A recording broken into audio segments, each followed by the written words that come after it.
Dans tout cela, nous parlons de la vente en direct. Et avec moi en plateau, j'ai Isabelle Di Giacomo. Bonjour. Bonjour. Vous êtes responsable départementale de Stanome. Tout à fait. Marie-Hélène Favre, bonjour. Vous êtes Bonjour. responsable d'équipe et conseillère de vente pour Pierre Lang. C'est ça. Et Philippe Langor, bonjour. Vous êtes directeur général de Diète Plus. Bonjour.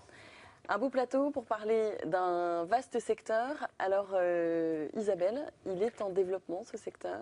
Il est totalement en développement au niveau du département, mais aussi au niveau national, puisque c'est vrai que la recherche aujourd'hui dans la vente à domicile, c'est le conseil, c'est la proximité, c'est la convivialité.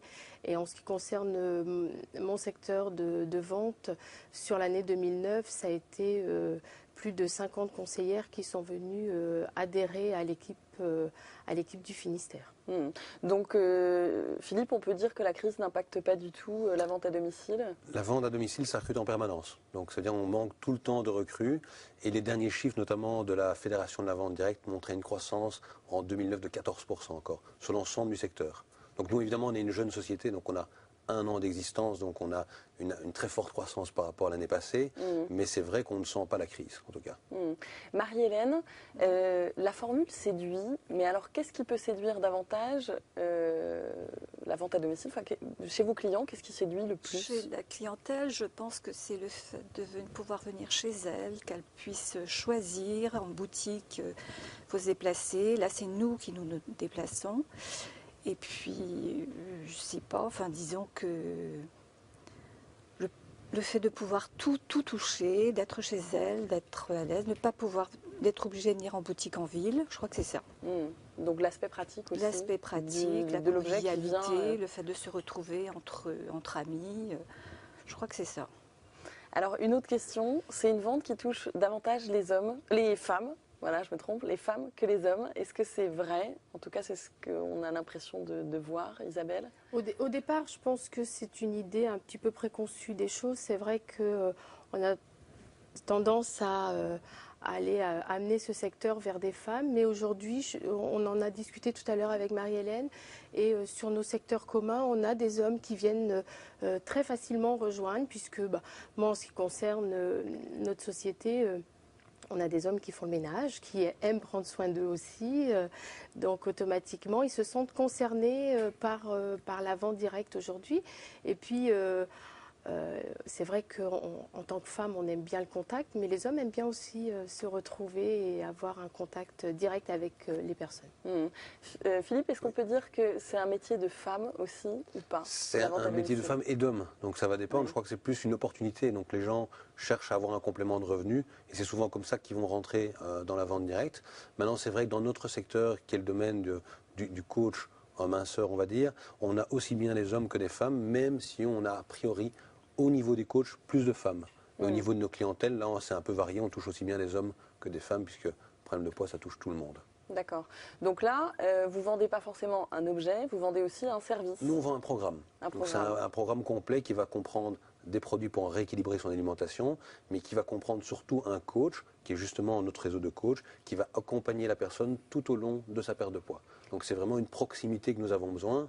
Et nous, on vient de la grande distribution, où on était présent il y a 2 ans, pour aller justement dans la vente directe, pour avoir cette proximité, se toucher justement, comme on disait à l'instant, et aussi ce suivi, cet accompagnement que seule la vente directe peut apporter auprès de notre clientèle. On va parler un petit peu chiffres, parce qu'on n'y est pas venu encore. Alors en France, il y a 220 000 vendeurs, à peu près. 220 000 VDI, oui, tout à fait. Oui. Avec un chiffre d'affaires d'1,5 milliard d'euros, c'est quand même beaucoup. En Finistère, c'est un peu plus difficile à quantifier. La fédération va parler d'au moins 1600 vendeurs avec 15 millions d'euros de chiffre d'affaires. Est-ce que vous confirmez, enfin, par exemple, dans vos... Je ne confirme pas les chiffres du Finistère, je ne les connais pas par cœur, mais les chiffres de la fédération, en effet, c'est les chiffres qui ont été présentés. Et c'est surtout la 3e voie de distribution, donc qui est vraiment de plus en plus utilisée, parce que les gens veulent justement avoir une proximité à notre époque. Et aussi, évidemment, comme il y a la crise, comme vous le disiez au début, c'est un fabuleux tremplin pour des gens qui ont perdu un emploi, qui ont perdu un revenu. Et donc, c'est un accès facile et tout le monde peut rentrer dans la vente directe. Donc, on n'a pas besoin de formation spécifique au démarrage. C'est important. Alors, j'ai été assistée à une vente à domicile. On va voir un petit peu davantage comment ça se passe sur le terrain. C'était pour des vêtements enfants à Guipava. Une petite séance de shopping à domicile. Et pourquoi pas ? Ce soir-là, chez Karen à Guipava, une dizaine de copines sont en rendez-vous. En 5 minutes, le salon se transforme en boutique de vêtements pour enfants.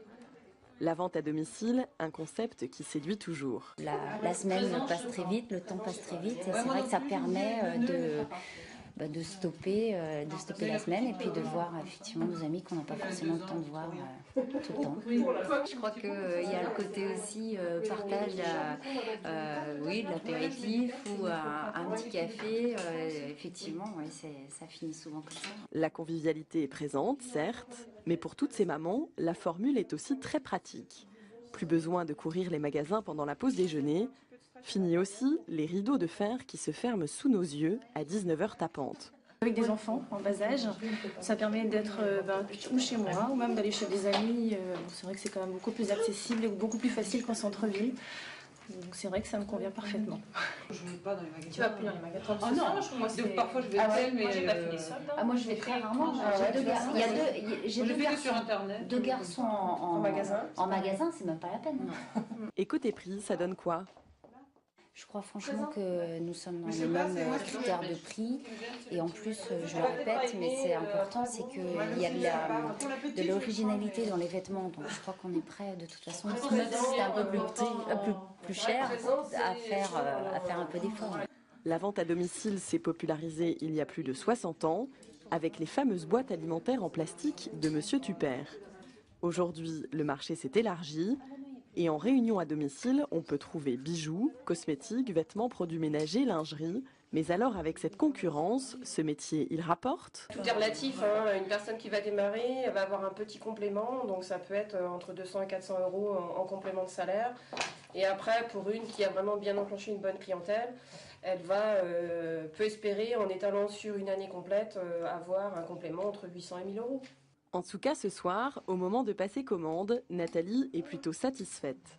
Un dernier verre de l'amitié avant de partir, l'occasion aussi pour ces mamans de glaner quelques informations sur le métier de l'animatrice de la soirée. Alors mesdames, intéressées ?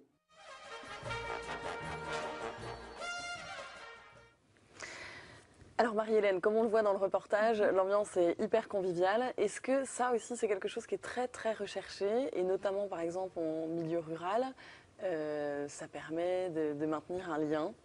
Ça c'est inévitable de toute façon, c'est ce qu'elles recherchent, elles viennent là entre elles. Je ne sais même pas si au départ elles savent ce qu'elles viennent. Si, elles savent bien qu'elles viennent voir les bijoux, mais après, est-ce qu'elles ont dans l'idée d'acheter? Mais au départ, je pense qu'il y a un petit peu de ça pour se retrouver, mais surtout, moi je travaille beaucoup à l'extérieur de Brest, et ça je le rends bien compte, et elles sont très très contentes, je le ressens, on n'a pas besoin de venir en ville, on nous leur apporte tout.